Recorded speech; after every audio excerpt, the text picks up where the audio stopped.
प्रिय विद्यार्थियों, पिछले वीडियो में हमने निर्देशांक ज्यामिति एक्सरसाइज नंबर 7 के कुछ ही फॉर्मूले मैंने आपको बता दिए थे। क्या क्या बताया था कि आयत के शीर्ष होने के क्या नियम होते हैं, वर्ग के शीर्ष होने के क्या नियम होते हैं, सम चतुर्भुज के क्या होते हैं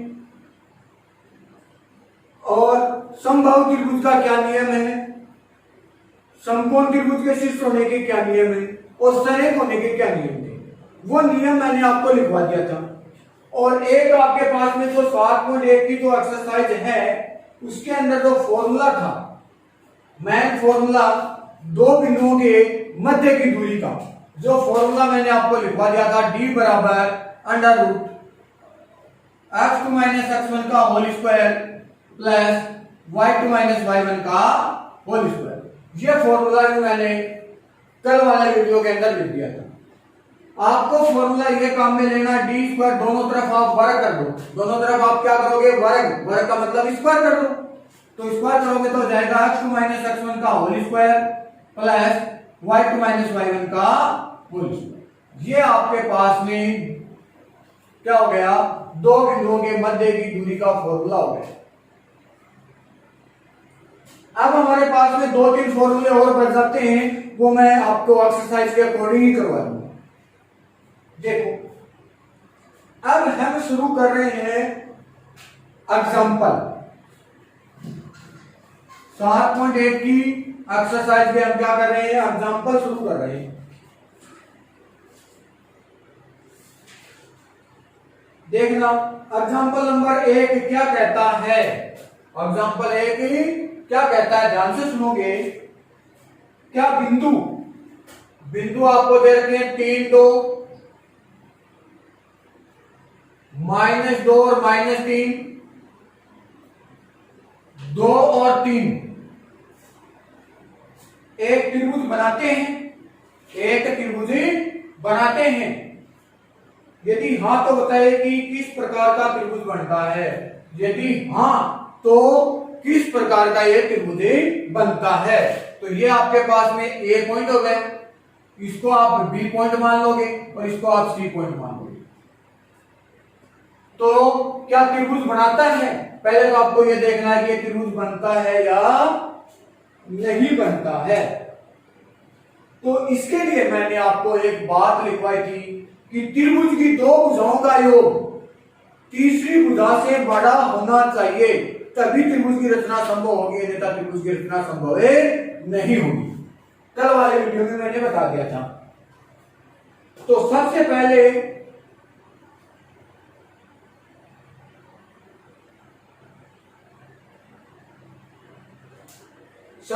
हम निकालते हैं ए बी, लंबाई निकाल लेते हैं त्रिभुज की।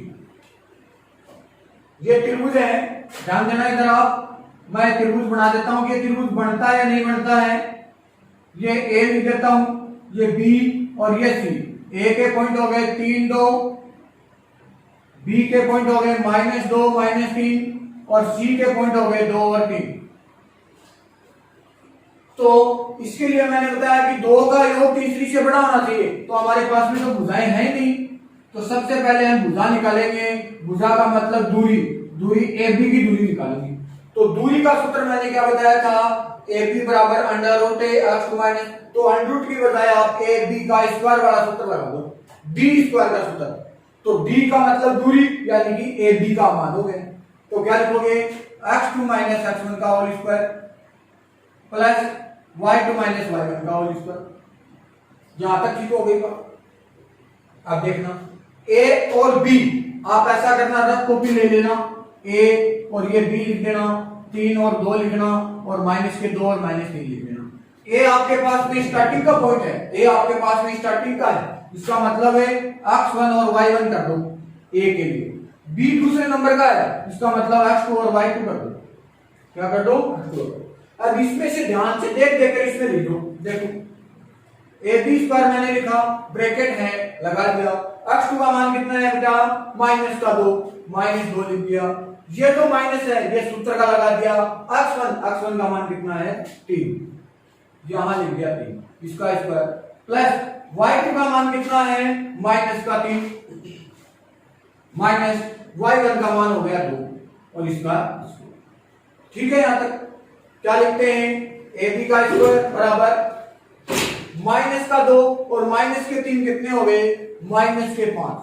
अगर दोनों संख्याएं माइनस की हैं तो आपके पास में उत्तर भी किसका आएगा माइनस का।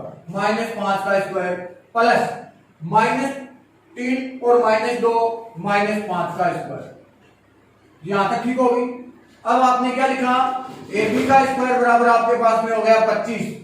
माइनस की संख्या हो, ध्यान दो माइनस की संख्या हो और ऊपर पावर कितनी हो 2 4 6 मतलब है पावर क्या हो सम पावर हो। कौन सी पावर हो सम पावर हो तो आपके पास में जो उत्तर आएगा वो किसका आएगा प्लस का। किसका प्लस का। ध्यान से समझना मेरी बात को। माइनस की संख्या हो, कौन सी संख्या माइनस की संख्या और ऊपर पावर क्या हो सम पावर मतलब 2 4 6 8 तब आपके पास में उसका जो उत्तर आएगा वो प्लस में आएगा। दूसरी बात अगर माइनस की संख्या हो और उसके पावर हो क्या विषम। पावर क्या हो विषम मतलब 1 पावर हो 3 पावर हो 5 पावर हो तो आपका जो उत्तर आएगा वो माइनस में आएगा। तो देखो बेटा माइनस की संख्या ऊपर पावर कितनी 2 तो उत्तर किस में आएगा प्लस में। लगा दिया प्लस का। या दूसरा तरीका -5 को -5 से इस प्रकार गुणा करो। माइनस को माइनस से गुणा किया प्लस 5 को 5 से गुणा किया 25 प्लस ये भी कितना आ गया 25। यहां तक ठीक हो गया। 25 और 25 को आपने जोड़ दिया कितना आ जाएगा ab स्क्वायर 50 और आपको तो दूरी निकालनी है ab निकालना है स्क्वायर तो नहीं निकालना ना। तो आपने ab का स्क्वायर हटाया और किसी भी संख्या का हम स्क्वायर हटाते हैं तो आगे रूट लग जाता है। तो ab का मान तो आ गया आपके पास में रूट 50। 50 को आप कैसे लिखोगे ध्यान देना बेटा। 50 के रूट हम दो प्रकार से निकाल सकते हैं। एक तो भाग विधि और एक अभाज्य गुणनफल विधि। 2 का भाग आ गया 25। फिर 2 के बाद में हमारा नियम क्या करता है 3 का भाग लगाओ। 3 का इसमें जाता नहीं है। 3 के बाद में हमारा नियम करता है 5 का भाग लगाओ। तो बेटा 4 का भाग भी नहीं लगाते क्योंकि अभाज्य गुणनखंड के अंदर क्या होता है जो अभाज्य संख्याएं होती हैं जो अभाज्य संख्याएं होती हैं उन्हीं का हम भाग लगाते हैं। और अभाज्य संख्याएं होती कौन सी हैं वे संख्या जिसमें स्वयं संख्या हो और एक के अलावा स्वयं संख्या और एक के अलावा किसी अन्य संख्या का भाग नहीं लगता हो वो अभाज्य संख्याएं होती है। बात क्लियर हुई बेटा। पीछे की बातें हैं थोड़ी सी इनको याद रखना है कि भाई 2 3 5 का भाग ही क्यों लगाते हैं क्योंकि 2 3 5 7 11 ये अभाज्य संख्या होती है। अभाज्य संख्या कौन सी होती है वे संख्याएं जिसमें स्वयं तथा एक के अलावा किसी अन्य संख्या का भाग नहीं जाता हो वे संख्याएं क्या कहलाती हैं अभाज्य संख्या कहलाती हैं। तो इसमें 4 का भाग नहीं जाएगा इसका जाएगा 5 का 5 बार 5 का लगाया 1 बार। तो अभाज्य गुणनखंड विधि में 2 2 के जोड़े बनते हैं। कितने कितने के 2 2 के। ये 2 का जोड़ा बन गया तो 2 का जोड़ा बन गया इसका मतलब 2 जोड़ों में से 1 आ जाता है 5। ये अकेला रह गया अकेला रूट के अंदर आ जाएगा रूट 2। तो आपके पास में ab का मान आ गया 5 रूट 2 जो मैं यहां लिख देता हूं ab का मान 5 रूट 2 हो गया। अगली बात आप निकालोगे bc square x2 minus x1 का whole square plus y2 minus y1 का होल स्क्वायर। अब आप अपनी रफ कॉपी ले लीजिए और इसमें क्या करोगे b और c के निर्देशांक लिख लो। -2 और -3 c के लिखा 2 और 3। b पहले नंबर का है b पहले नंबर का है तो x1 और y1 लिख दो। c दूसरे नंबर का है तो x2 और y2 लिख दो। लिख लिया तो आपने क्या लिखा bc का स्क्वायर बराबर x2 का मान बोलो बेटा कितना है 2। चिन्ह किसका माइनस का सूत्र का और x1 का मान माइनस का 2, x1 का मान भी क्या है माइनस का 2। तो देखो बेटा एक माइनस तो ये हो गया और एक माइनस ये हो गया, माइनस को माइनस से गुणा किया प्लस। अगर इस प्रकार से आपके समझ में नहीं आती है तो आपके घर में दो भैंस होती है, वो अगर आपस में लड़ती हैं तो एक इधर से आएगी एक इधर से आएगी, दोनों के सींग आपस में टकराएंगे तो उनके सींग इस प्रकार से तोड़ देते हैं। मतलब है एक तो ये है और दूसरा इसके पास में आएगा तो इस प्रकार से इसके सींग टूट जाते हैं, यानी कि प्लस का चिन्ह बन जाता है। क्या बन जाता है प्लस का चिन्ह बन जाता है। तो यहां प्लस बना दिया तो कितना हो गया 2, इसका और स्क्वायर कर दूं प्लस का चिन्ह y2 का मान कितना है 3, वापिस ये माइनस है और एक माइनस ये हो गया, मतलब दोनों आपस में सींग तोड़ने हैं तो ये माइनस और ये माइनस का सींग तोड़ दिया, प्लस का चिन्ह बन गया। तो क्या लिखोगे आप 3, इसका होल स्क्वायर। बताओ यहां तक किसी प्रकार की कोई प्रॉब्लम हुई? तो आपने क्या लिखा वापिस BC का स्क्वायर बराबर 2 और 2 4 का स्क्वायर प्लस 3 और 3 6 का स्क्वायर लिखा।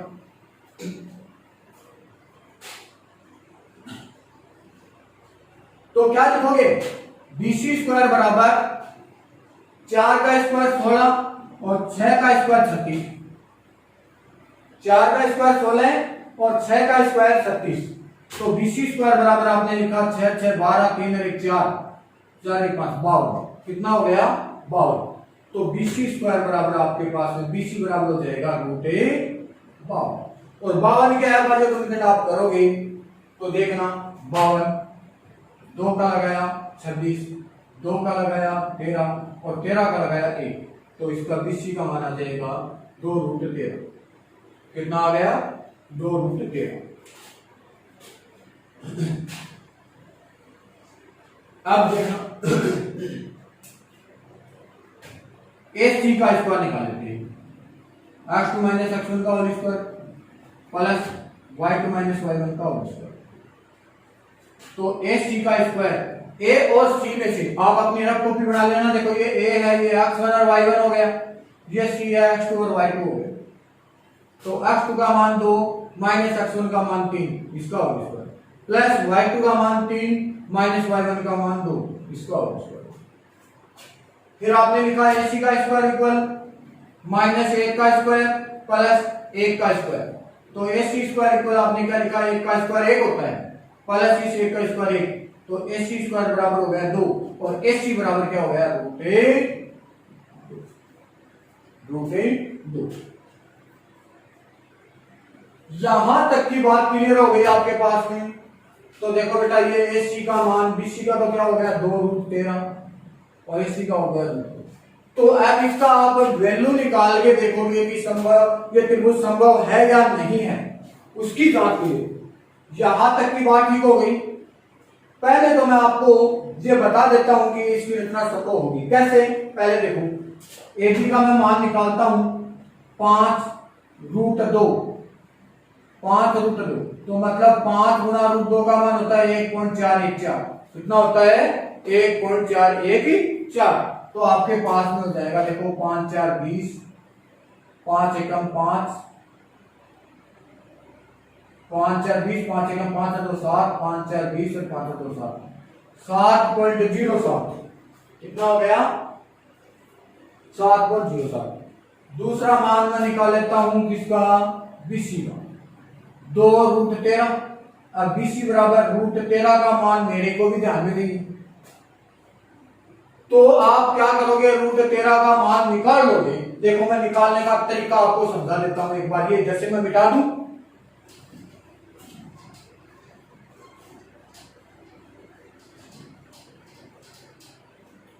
√13 मतलब ये 13 लिखा और भाग विधि आप लगाओगे वर्गमूल की, 2 2 के जोड़े बनते हैं, ये 2 का जोड़ा पॉइंट लगा करके आगे आप 0 0 लगा करके कितने भी जोड़े बना सकते हो, कितने भी जोड़े बना सकते हो।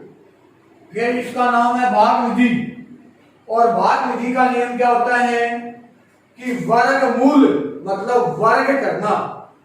करने का मतलब क्या है कि अगर हम 2 का भाग लगाएंगे तो वो 2 बार जाना चाहिए, 3 का भाग लगाएंगे तो वो 3 बार जाना चाहिए और 4 का भाग लगाएंगे तो वो 4 बार जाना चाहिए। तो देखना 2 का भाग लगाया 2 बार, 2 दूनी 4, इससे छोटे हैं। 3 का लगाया 3 बार 9, इससे छोटा है। 4 का लगाया 4 बार 16, ये बड़ा हो गया, इसका मतलब ये आएगा। 3 का भाग लगाया 3 बार लगाया, कितना आया 9। आगे घटा दो, भाग में घटाते तो हैं, ये बच गया 4।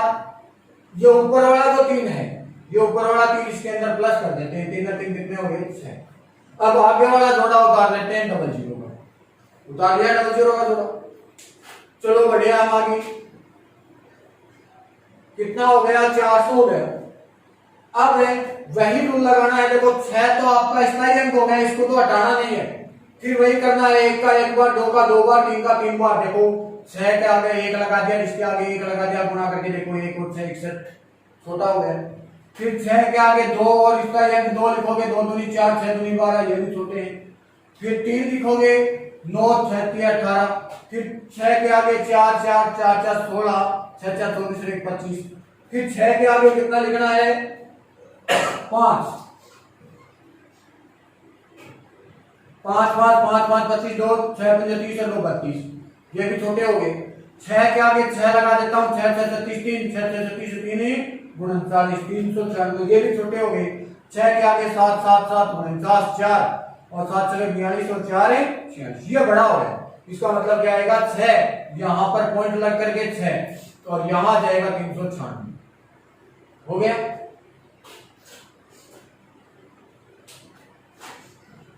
अब ऊपर वाला 6 इसमें मैं जोड़ देता हूं, 6 और 6 12, 6 और 1 7 72 हो गए। घटा दो भाई 4 0 0। अब आगे वाला जोड़ा उतार लेता हूं 400। अब देखो 72 क्या है, कम से कम एक तो उतारना ही होगा, और एक उतारोगे तो 721 भाग जाएगा नहीं, भाग नहीं जाएगा तो यहां क्या उतारोगे आप बिंदु, और यहां पर भी क्या उतरेगी बिंदु उतारोगे तो डबल जीरो एक और आगे वाला उतरेगा, क्योंकि डबल अंक एक साथ उतारते तो भाग उठेगी, बिंदु जाती है। तो एक तो ये पहले से उतार लिया, एक ये उतार लिया, इसका बिंदु हो गया। अब हमारे पास में क्या हो गया 720, तो ये हो गया। अब कम से कम एक लिखेंगे, तो एक लिखा, एक ये आएगा। फिर 720 स्थायी अंक हो गया, 2 लिखेंगे, 2 से भी लिख जाएगा। इस प्रकार मैं 8 लिख कर देखता हूं, 8 8 8 64, 8 2 16, 8 7 56 लिख सकता हूं, ये ज्यादा है। तो कितना लिखूं 720 का आगे मैं 6 लिख देता हूं, 36 6 दूनी 12 और 7 6 43 1 43, ये भी 32 हो गई। तो कितना लिखना है 5 लिख देता हूं मैं, कितना लिखूं 5। 720 के आगे 5 5 5 मुझे 25 5 मुझे 10 7 मुझे 35 ये आ जाएगा आपका, यहां पर भी 5 है, यहां पर भी 5। तो आपके पास में उत्तर आ गया 3.605। तो BC का मान मैं लिख देता हूं कितना, 3 दूनी 5 दूनी 10, 6 दूनी 12, 3 दूनी 6 और 1 7, 7.21, कितना आ गया 7.21, ये BC हो गया। अब आपको निकालना क्या है AC, और AC क्या है, AC बराबर दे रखा है √2, और √2 का मान हम जानते हैं 1.2414। ये भी जैसे हमने निकाला है √13 का, वैसे ही ये निकल जाएगा, वैसे ही क्या हो जाएगा, ये निकल जाएगा। अब देखना कि त्रिभुज की रचना संभव है या नहीं है। इसके लिए मैंने कल आपको रूल लिखाया था कि 2 का योग तीसरी के बड़ा होना चाहिए। तो देखो पहले मैं लिख देता हूं AB प्लस BC बड़ा है AC से। देखो AB की मान देखो कितना है, AB का मान है 7.07 प्लस BC का मान है 7.21 और बड़ा है किससे 1.414। देखो ये इन दोनों का योग इससे बड़ा होगा, इसका मतलब पहली बात तो सत्य होगी। दूसरी लिखता हूं मैं AB प्लस AC बड़ा है किससे BC से। तो AB का मान लिख देता हूं वापस 7.07 प्लस BC का मान, सॉरी AC का मान 1.414 बड़ा है BC से। BC कितनी आई 7.210। देखो इनका जोड़ करके देखो आप, पॉइंट से आगे को भूल जाओ, 7 और 1 8 हो गए, यहाँ पे 8 हो जाते तो ये तो 60 से कम है, तो ये भी सत्य है। अगली बात BC प्लस AC और कर देता हूं, ग्रेटर देन BC, ये और जांच कर लेते हैं। तो BC का मान 7.21 प्लस AC का मान 1.414 ग्रेटर देन AB, और AB का मान है 7.07। तो देखो ये 7.21 तो ये अकेला ही बड़ा है इससे, तो ये भी आपके पास में क्या होगा, सत्य होगा। अतः त्रिभुज ABC की रचना संभव है। तो ये तो आपके पास में इसका पहला क्वेश्चन बन गया। अब अगर त्रिभुज ABC की रचना संभव है तो आपको ये बताना है क्या कि ये किस प्रकार की त्रिभुज है। तो किस प्रकार की त्रिभुज है ये और मैं बता देता हूं आपको। तो त्रिभुज के लिए आपको पता है कि समकोण त्रिभुज का मैंने रूल लिखवाया था आपको कि दो भुजाओं के वर्गों का योग तीसरी भुजा के वर्ग के बराबर होगा। तो इसमें सबसे बड़ी वाली भुजा क्या है, BC का वर्ग बराबर AB का वर्ग प्लस AC का वर्ग। BC का वर्ग आपके पास में 52 आया था, कितना आया था, 52, और AC का वर्ग आपके पास में क्या आया था, 2 आया था, और BC का वर्ग आपके पास में कितना आया था, अभी मैं बिठा दिया मैं लिख देता हूं, 13 को 13 से गुणा किया, 1 6 9, 2 से गुणा करो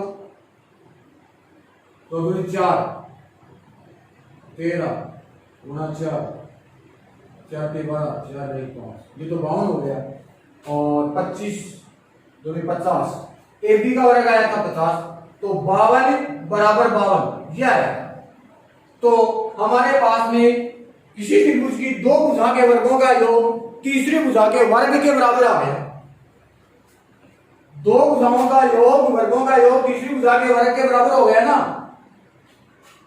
तो मैंने कल आपको समकोण त्रिभुज का रूल क्या दिखाया था कि किसी त्रिभुज की दो भुजाओं के वर्गों का योग 50 और 2 कितने हो गए, 52, तीसरी भुजा के वर्ग के बराबर है। अतः यह कौन सी त्रिभुज है, समकोण त्रिभुज है। क्या है, त्रिभुज ABC एक समकोण त्रिभुज है, समकोण त्रिभुज है।